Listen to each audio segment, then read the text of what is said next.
Bonjour à tous et bienvenue dans cette vidéo dans un cadre quand même exceptionnel aujourd'hui. J'ai décidé de vous faire une vidéo pour répondre à une question qui m'a été posée sur Facebook. Comment réagir quand mon ex est heureux ou heureuse bien évidemment? Alors vous vous retrouvez dans une situation de rupture et de votre côté ça va plutôt mal. Ouais, vous avez les épaules qui s'affaissent, vous ne vous sentez pas forcément très bien. Le soir seul dans votre appartement vous avez du mal à réagir, à cogiter et puis vous avez du mal à mettre aussi en place des bonnes actions pour vous sortir de cette situation. A l'inverse, vous voyez un ex ou une ex qui semble vraiment heureux, heureuse, épanoui dans son quotidien, qui va mettre des nouvelles photos sur Facebook, qui va dire à tout le monde, donc à vos amis en commun, mais également aux personnes que vous ne connaissez pas, que finalement cette rupture a eu du bon pour lui ou pour elle, et vous avez du mal à gérer cette situation. Vous avez du mal, vous avez une petite boule au ventre qui vient, qui va vous rendre encore plus malheureuse à la suite de cette séparation. Ce que je peux vous garantir, c'est que depuis 2007, et malgré le fait que j'ai accompagné plus de 10 000 personnes, c'est extrêmement rare de voir des ex qui vont montrer des signes de tristesse. C'est extrêmement rare de voir des ex qui vont se comporter différemment. C'est-à-dire qu'ils vont avoir un visage plutôt affaissé et négatif en société. Pourquoi? Parce qu'on est nous-mêmes dans une société où lorsqu'on va prendre la décision de rompre, il faut l'assumer. Quand une personne va décider de rompre, elle se doit de montrer un visage extrêmement positif à toutes les personnes qui l'entourent.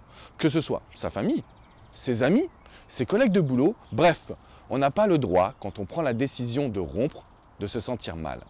Et c'est pourquoi aujourd'hui, vous ne devez jamais regarder le comportement de votre ex. C'est pourquoi aujourd'hui, vous devez absolument chercher comment faire pour vous désensibiliser. Si vous regardez le comportement de votre ex, vous n'y verrez que du négatif. C'est un petit peu comme toutes les personnes qui vont espionner leur compagnon ou leur compagne en espérant trouver des choses à leur redire. Mais si vous cherchez des problèmes, vous allez en trouver. Alors votre objectif aujourd'hui, c'est de laisser tomber votre appréhension de la reconquête. Laissez tomber vos peurs, votre panique constante que votre ex vous oublie pour tout jamais. Parce qu'en réalité, aucun être humain n'est capable de tirer un trait sur son passé. Aujourd'hui, si vous mettez en place les bonnes actions, si vous arrivez à vous reconstruire, à reprendre confiance en vous, à vous désensibiliser du comportement de votre ex.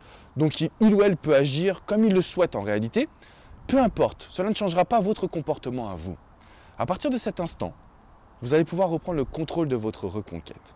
Si votre ex semble heureux, c'est parce que la société lui ordonne de l'être. En revanche, si à partir d'aujourd'hui, vous arrivez à mettre en place les bonnes actions, c'est-à-dire que tous les reproches que votre ex a pu vous faire, vous arrivez aujourd'hui à les surmonter. Comment va-t-il ou elle réagir ? Comment va-t-il ou elle surpasser le passé s'il se dit « Waouh, j'ai en face de moi la personne idéale. Si je ne reviens pas maintenant, c'est une autre personne qui va en profiter. » Alors laissez tomber le côté « mon ex est heureux ou heureuse ». Peu importe ce qui se passe chez votre ex, ce qui est important c'est est-ce qu'aujourd'hui vous représentez la personne idéale? Répondez-moi à cette question dans les commentaires et dans une prochaine vidéo, nous verrons ensemble comment vous pouvez mettre en place toutes les actions de reconquête. Je vous dis à très bientôt sur alexandrecormon.com et n'oubliez pas de me rejoindre sur Facebook, Alexandre Cormon, coach et auteur, mais également de vous abonner à ma chaîne YouTube. À très bientôt les amis. Ciao, ciao.